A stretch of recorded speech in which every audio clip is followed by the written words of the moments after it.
இப்போ 2.0 மதுரையில 3.0 மாநாடா ஜனவரி மாசம் கூட்டணி தலைவர்களுடன் கைகோர்த்து விஜய் நின்றாலும் நிற்கலாம். முதல் மாநாட்டுக்கு அவ்வளவு பேர் வந்துட்டாங்க.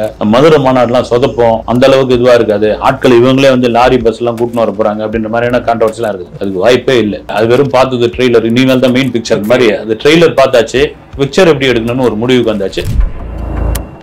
மதுரையில் எது ஒன்று பண்ணாலும் அது ஒரு திருவிழா தான் மாறும். அது ஒரு திருவிழாவே அதை மாத்த போறாங்க. ஒரு 5 நாளைக்கு அங்க ஸ்டால் போட்டு ரங்கராட்டம் கரகாட்டம் இதெல்லாம் பண்ணி என்னன்னா விஜய் மாநாடு நடக்குது, அந்த மாநாட்டு திடல் எப்படி இருக்குது, அந்த மாநாட்டு பந்தல் எப்படி இருக்குன்னு பார்க்க வர்றதுக்காக மக்கள் வரும்போது திருவிழா மாதிரி நடத்துது. ஏனால் இன்னைக்கு வந்து திமுக அண்ணா திமுக அடுத்து 3வது கட்சியாக டிவிகே இருப்பது என்பது மாற்று கருத்து கிடையாது. ஏன்னா இளைஞர்களுடைய ஓட்டு பெருமளவுல இருக்கு. இருக்கக்கூடிய சீமான வந்து முதல்வர் ஸ்டாலின் மீட் பண்ணது கூட பாத்தீங்கன்னா விஜய்க்கு எதிராக தான் வந்து சீமான களம் இறக்க போகிறான்ற மாதிரி ஒரு டாக் இருக்கு. வந்து அக்கார்ட் நேயர்களுக்கு வணக்கம். நான் உங்க சுஷீந்திரன். இன்னைக்கு நம்ம கூட இருக்க ஸ்பெஷல் கெஸ்ட் திரைவிமர்சகர் செய்யார் பாலு அவர்கள். வணக்கம் சார். வணக்கம். எப்படி இருக்கீங்க? நல்லா இருக்கும். தளபதி விஜய் அவர்களோட ஜனநாயகன் படம் உண்மையிலே இதுதான் வந்து ஒரு கடைசி படமா சார்? இல்ல அப்படி சொல்லிட்டு இருக்காரு. மேபி கடைசி படம் சொல்லிட்டு பிறகு வந்து அதுல இருந்து பின்வாங்கிறது சரியா இருக்காது. இந்த மமிதா பைஜு போய் ஒரு இடத்துல பேசுறது தான் பெரிய கான்ட்ரவர்சி ஆயிடுச்சு. எலெக்ஷனுக்கு அப்புறம் நான் வந்து பாத்துக்கிறேன்னு. இன்னொரு பக்கம் என்னன்னா, ஏங்க 250 கோடி சம்பளம் வாங்கின ஒருத்தர் வந்து அது சும்மா விட்டுருவாரா, எலெக்ஷனுக்காக வெயிட் பண்ணிட்டு இருக்காருன்னு. எந்த முடிவாக இருந்தாலும் ரைட்டு. ஏன்னா வந்து ஒருவேளை எலெக்ஷனுக்கு அப்புறம் அவர்களுடைய ரிசல்ட்டை பொறுத்துக்கிட்டு ஒரு வருஷத்துக்கு 2 படம் 1 படம் நடிப்போம் அப்படின்னு மனநிலைக்கு வராரா, இல்லைன்னா முழு நேரம் அரசியலுக்குள்ள போயிடலாம் அப்படின்னு அந்த 2026 தான் தெரிய வைக்கும். இவர் எந்த மாதிரியான ஒரு டிவிகேவுக்கு எந்த மாதிரியான ஒரு பலத்தை அந்த 2026 கொடுக்குது, ஒரு வாக்காவும் ஒரு இல்லைன்னா ஒரு எம்எல்ஏ சீட்டாவும் எப்படி கொடுக்கறது வச்சுதான் இருக்குது. Okay sir. அதே மாதிரி ரீசெண்ட் இன்டர்வியூல வந்து ஒரு பிரஸ் மீட்லயும் வந்து லோகேஷ் கனகராஜ் சொல்லியிருந்தாரு, விஜய் அவர்கள் இல்லாம எல்சியூ வந்து ஃபுல்ஃபில் ஆகாது அப்படின்ற மாதிரி வார்த்தை சொல்லி. ஸோ இதுக்காகவே விஜய் அவர்கள் வரதுக்கு வாய்ப்பு இருக்கா, இல்லாட்டி உங்க ஹைப் ஏத்துறதுக்காகவே இந்த மாதிரி பேசுறாங்க? இல்ல அவர் வந்து லியோ 2 எனக்கு மாஸ்டர் 2 எடுக்கணும்னு ஆசை. அவர் மனசு வச்சாதான் நடக்கும். எனக்கு ஆசை தான் இருக்குது. உண்மையிலே அது வந்து 2 எடுத்தா வேற லெவல்ல இருக்கும் அப்படின்னு. மாஸ்டர்லாம் பாத்தீங்கன்னா உண்மையிலேயே அதனுடைய தொடர்ச்சியா எடுத்தோம்னா வேற லெவல்ல இதுவாகும். இப்ப லியோல கூட அவர் சொன்னது என்னன்னா, செகண்ட் ஆஃப் பஞ்சாயத்து இல்லைங்களா, அதை சரி பண்ற மாதிரி பார்ட் 2 எடுத்தேன்னா வேற அளவுல நான் பண்ணுவேன் அப்படின்ட்டு எல்லாரும் எதிர்பார்க்கறதுதான். வந்து நீங்க தியேட்டர் ஓனர்ஸ் டிஸ்ட்ரிபியூட்டரே கூட வந்தீங்கன்னா எலெக்ஷனுக்கு பிறகு எலெக்ஷன் முன்னாடியே விஜய் கிட்டே ஒரு கோரிக்கையை வைக்க போறாங்களா, நீங்க அரசியல் ஒரு பக்கம் இருங்க, வருஷத்துக்கு ஒரு படமாவது நடிங்க அப்படின்னு. ஏன்னா உச்ச நட்சத்திரம் இன்னைக்கு வந்து கலெக்ஷன் நம்பர் 1ல இருக்காப்ல. தடாலடியா நான் கிளம்பி போயிடுறேன் போது பாதிப்பு வந்து இண்டஸ்ட்ரிக்கே தான், அவருக்கு மட்டும் கிடையாது, பாதிப்பு இண்டஸ்ட்ரிக்கு. அதனால அது வந்து ஒரு பிளான் இருக்குன்னு நினைக்கிறேன் நான். ஒரு பிரம்மாண்டமான மாநாடு விக்கிரவாண்டியில் நடந்துச்சு.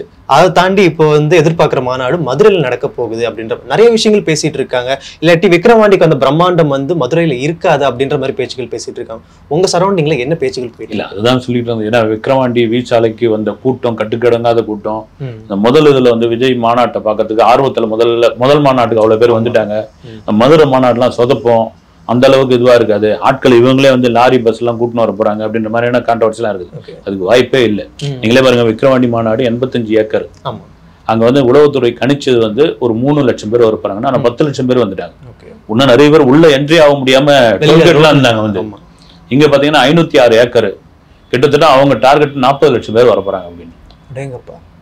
அதை தாண்டி அங்க வெறும் மாநாடா இல்லாம மதுரையில எப்பவுமே எது ஒண்ணு பண்ணாலும் அது ஒரு திருவிழா தான் மாறும். அது ஒரு திருவிழாவே அதை மாத்த போறாங்களா. ஒரு 5 நாளைக்கு அங்க ஸ்டால் போட்டு ரங்கராட்டம் கரகாட்டம் இதெல்லாம் பண்ணி என்னன்னா விஜய் மாநாடு நடக்குது, அந்த மாநாட்டு திடல் எப்படி இருக்குது, அந்த மாநாட்டு பந்தல் எப்படி இருக்குன்னு பார்க்க வர்றதுக்காக மக்கள் வரும்போது திருவிழா மாதிரியே நடத்துது. இது என்னன்னா, இது ஒரு வகையில வந்து ஒரு ஐப்பை ஏத்துறதுக்கு கூட இருக்கலாம். இதை தாண்டி பெரிய அளவுல இந்த மாநாட்டுக்கு வர்றதுக்கான வாய்ப்பு நிறைய இருக்குது. ஏன்னா இதெல்லாம் பிக்ஸ் பண்ணிருக்காங்க. ஏன்னா அப்போ பாத்தீங்கன்னா விக்கிரவாண்டி மாநாடு நடக்கும் பொழுது டிவிகேவுக்கு 1 கோடி பேர் கூட உறுப்பினர் இல்ல. இப்ப 2 கோடி பேருக்கு மேல உறுப்பினர், 2 கோடி நெருங்கிட்டாங்கன்னு நினைக்கிறேன் இப்ப இருக்காங்க. அப்படின்போது ஆட்டோமேட்டிக்கா உங்களுக்கு வர ஆரம்பிச்சிருவாங்க. இதெல்லாம் தாண்டி அப்ப நிறைய கான்ட்ரவர்சி எல்லாம் வந்தது. இந்த தண்ணி தொட்டிலாம் யாருக்கும் தண்ணி கிடைக்கல, முன்கூட்டியே எல்லாரையும் உள்ள விட்டுட்டாங்க, சாப்பாடுலாம் சொதப்பல் ஆயிடுச்சு, அப்புறம் சேரெல்லாம் தூக்கி போட்டு உடச்சிட்டு போயிட்டாங்க அப்படின்னு. மாவட்டத்திற்கு ஒரு 5000 தொண்டர் படையில ரெடி பண்றாங்க மாவட்ட செயலாளர்கள். நம்ம கேள்விப்பட்டது. அவங்க தான் வந்து பாதுகாப்புக்கு அவங்க தான் வழி நடத்துவாங்க. ஒவ்வொரு பகுதியும் அவங்க கிட்ட பிரிச்சு கொடுக்குற மாதிரி. இந்த தண்ணி எல்லாம் வந்து இமீடியட்டா ரீஃபில் பண்ற மாதிரி அங்க லாரி எல்லாம் வச்சிருந்து, இப்ப சாப்பாட்டு கொண்டு போறதுக்கு இந்த உணவு கொண்டு போறதுக்கான தனி வழி, விஐபிங்க விவிஐபிங்க எப்படி வரணும், பார்க்கிங் எவ்வளவு இதுவா இருக்கணும், பக்கா பிளான் எல்லாம். அங்க பண சொதப்பல் வந்து இங்க பண்ணிருக்காங்க. அது சொல்லுவாங்க இல்லைங்களா, அது வெறும் பார்த்தது ட்ரெய்லர், இனிமேல் தான் மெயின் பிக்சர் மாதிரி. அது ட்ரெய்லர் பார்த்தாச்சு, பிக்சர் எப்படி எடுக்கணும்னு ஒரு முடிவுக்கு வந்தாச்சு. அதுதான் இப்ப பண்ண போறாங்க. உண்மையிலே விஜய் அவர்கள் வந்து தனிச்சுதான் நிக்க போறாரா, இல்லாட்டி கூட்டணி செய்யற வாய்ப்புகள் உண்டா? எனக்கு தெரிஞ்சு பாத்தீங்கன்னா தனிச்சு நின்னால் அந்த அளவுக்கு ஓட்டை தான் பிரிக்க முடியும். என்னுடைய கருத்து கண்டிப்பா ஒரு கூட்டணி இருக்கும். அது இல்ல, இப்போதைக்கு இல்ல, நாங்க யாரு கூட கூட்டணி இல்ல, எங்க கூட யாராவது பேச வந்தா ரைட் அப்படின்னு சொன்னா கூட, எடப்பாடி பழனிசாமிக்கு அவருக்கு பெரும் இது என்னன்னா, ஒரு பெரிய கட்சியுடன் கூட்டணி அவர் சொல்லிட்டு இருக்கு. விஜய் கட்சியோட ஏன்னா ஓபிஎஸ் எல்லாம் வாயை திறந்தே சொல்லிட்டாரு, நீங்களாம் வாங்க அப்படின்னு சொல்லி, நீங்களாம் வந்துருங்க, வந்துடல நாங்க வரோம் அப்படின்ற அளவுக்கு. ஏன்னால் இன்னைக்கு வந்து திமுக அண்ணா திமுக அடுத்து 3வது கட்சியாக டிவிகே இருப்பது என்பது மாற்று கருத்து கிடையாது. ஏன்னா இளைஞர்களுடைய ஓட்டு பெருமளவுல இருக்குது. கவனம் வந்து எனக்குடைய சீமானை வந்து முதல்ல ஸ்டாலின் மீட் பண்ணது கூட பாத்தீங்கன்னா விஜய்க்கு எதிராக தான் வந்து சீமான களமா இருக்க போகிறான்ற மாதிரி ஒரு டாக் இருக்கு. வந்து அது வந்து ஒரு சம்பிரதாய சந்திப்பு அப்படின்னு சொன்னா கூட அது மாதிரி இருக்குது. இன்னும் நாட்கள் போக போக போக பாத்தீங்கன்னா நிறைய விஷயங்கள் வரும். எனக்கு தெரிஞ்சு பாத்தீங்கன்னா ஒரு பெரிய கூட்டணியா விஜய் கூட உருவாகிறதுக்கான வாய்ப்பு இருக்கு.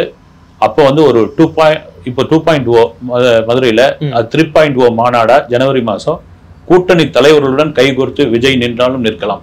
கேட்கவே நல்லா இருக்கு. ஸோ அப்படி பார்த்துட்டு இருக்கும்போது உளவுத்துறை ரிப்போர்ட் படி விஜய் அவர்களுக்கு எந்த அளவுக்கு வாக்குகள் பதிவிடும் அப்படின்னு உளவுத்துறை ரிப்போர்ட்டை தாண்டி அவங்களே வந்து பொதுவா வந்து மீடியாக்கள் சொல்ற வாக்கு என்னன்னா ஒரு 10% அப்படின்றாரு. ஆதா வர்ஜினா நாங்க வந்து தனிப்பட்ட முறையில நாங்க வந்து ஒரு கருத்து கணிப்பு நடத்தணும். எங்களுக்கு சாலிடா ஒரு 25% ஓட்டு இருக்குது.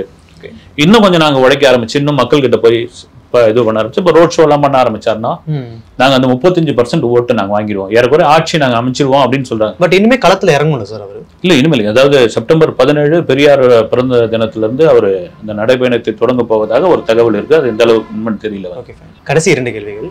சாய் அபியங்கர் இந்த ஒரு இசையமைப்பாளர் வந்து என்னதான் இருந்தாலும் ஆல்பம் சாங்ஸ் ஒரு 3 போட்டாரு, அது எல்லாமே பயங்கர ஹிட் ஆயிடுச்சு. பட் அதை தாண்டி படங்கள் இன்ன வரைக்கும் 1 கூட ரிலீஸ் ஆகல சார். அதுக்குள்ள வந்து 7-8 படத்துக்கிட்ட லைனப்ல ஃபார்ம் பண்ணி வச்சுட்டாரு. அதுவும் இல்லாமல் எல்லாமே பெரிய பட்ஜெட் படங்கள், பெரிய நடிகர்கள் படங்கள். எப்படி அவருக்கு மட்டும் இந்த வாய்ப்புகள் வந்துகிட்டே இருக்குது? இதுக்கு பின்னாடி என்ன அரசியல் உண்டு? இல்லை, இது ஒரு அரசியல் தாண்டி வந்து அவர் ஏ ரஹ்மான் கிட்ட ஒர்க் பண்ணியிருக்காரு, அனிருத் கிட்ட இருந்திருக்காரு. அனிருத் கிட்ட ஒர்க் பண்ணிருக்காரு. அது அனிருத் கிட்ட இந்த ஜவான் படங்கள்லாம் ஒர்க் பண்ணும்போதுதான் இவருக்கும் அட்லிக்குமான ஒரு ஃப்ரெண்ட்ஷிப் கிடைக்குது. இவர் அந்த ஒர்க் பண்ற அந்த ஒர்க்கிங் ஸ்டைல்லாம் அவருக்கு பிடிக்குதுன்னு போது இப்ப இந்த அல்லு அர்ஜுன் படத்துக்கு ஓகே பண்ணுது. இப்படி டாக் வெளியே போய் கொண்டு வந்து ஒரு பக்கம் வந்து இவர் நல்லா பண்றாருங்க, நல்லா சூப்பரா வருவாரு. எப்படி வந்து ரகுமான் வந்து முதல் படம் பண்றதுக்கு முன்னாடி ஒரு டாக் இருந்ததோ, கவிதாலயாவுக்கு அந்த தகவல் போச்சு, அது மாதிரியான ஒரு டாக் இருக்கு. ரெண்டாவது பாத்தீங்கன்னா அனிருத் எல்லாருக்கும் கால்ஷீட் கொடுக்க முடியாது, எல்லாருக்கும் வந்து இது பண்ண முடியாது. வந்து அவர் ஒரு குறைவா பண்ணிருக்காரு. அங்க கிடைக்காதவர்கள், அந்த மியூசிக் டேட்டு கிடைக்காதவங்களுடைய அதிருப்தி எல்லாம் வந்து இங்க நாம ஏன் சாய் அபியங்கரை வந்து வளர்த்து விடுவோம், அவரை வந்து மியூசிக் பண்ண வைப்போம், அப்படி ஒரு டாக் ஓடிக்கிட்டு இருக்கு. பட் தமிழ் சினிமாவை பொறுத்த வரைக்கும் வந்து ஒருத்தர்கிட்டே தான் போயிட்டு இருக்காங்க. ஏன் பிற நடிகர்கள், பிற மியூசிக் டைரக்டர்ஸ்களை போகலாமே? சாம்சியஸ் இருக்காரு, ஷான் ரால்டன் இருக்காரு, நிறைய பேர் இருக்காங்க. தர்புகா சிவாலா என்ன ஆனார்னே தெரியல. ஹாரி ஜெயராஜா ஏன் யாருமே யூஸ் பண்ண மாட்டாங்க அப்படின்ற பேச்சுகள் இருக்கு. ஆமா, அது என்ன சொல்றது, நீங்க சொல்ற மாதிரி சாம்சியஸ் ஆகட்டும், மற்றவங்களாகட்டும், ரகுநந்தன் மாதிரியான இவங்களுக்குலாம் என்னன்னா ஒரு பெரிய படம் கிடைக்கல. வந்து அவங்களுக்குள்ள பாத்தீங்கன்னா ஒரு பட்ஜெட் படம் மாதிரி தான் வந்து. இப்ப இவங்க வந்து அனிருத்துக்கு வந்து நீங்க வந்து ஒரு மியூசிக் பண்றதுக்கு ஒரு 5 கோடி ரூபாய் செலவு பண்ணிக்கங்க அப்படின் பொழுது அவங்க கிட்டலாம் வந்து ஒரு 5 லட்சம் ரூபாய்க்குள்ள கரெக்டா பண்ணிக்கணும். ஆட்டோமேட்டிக்கா அது வந்து அந்த இதெல்லாம் குறையுது வந்து உங்களுக்கு இதுக்குள்ள பண்ணிக்கலாம்னு. ஒருவேளை அவங்களுக்கு இது மாதிரியான ஒரு மாஸ் ஹீரோக்கள் படம், ஒரு பிரம்மாண்ட படம் கிடைச்சா அவங்களுடைய திறமை வெளிப்படும். இது காலகாலமா இருக்கிற தமிழ் சினிமால இருக்கிறது தான். சத்ரபோசன் ஒரு மியூசிக் டைரக்டர் இருந்தார், அவர் கலக்கு ஏவிஎம்ல தொடர்ச்சியா அவருடைய படங்கள் வந்து வரிசையா புக் பண்ணி வச்சிருந்தாங்க வந்து.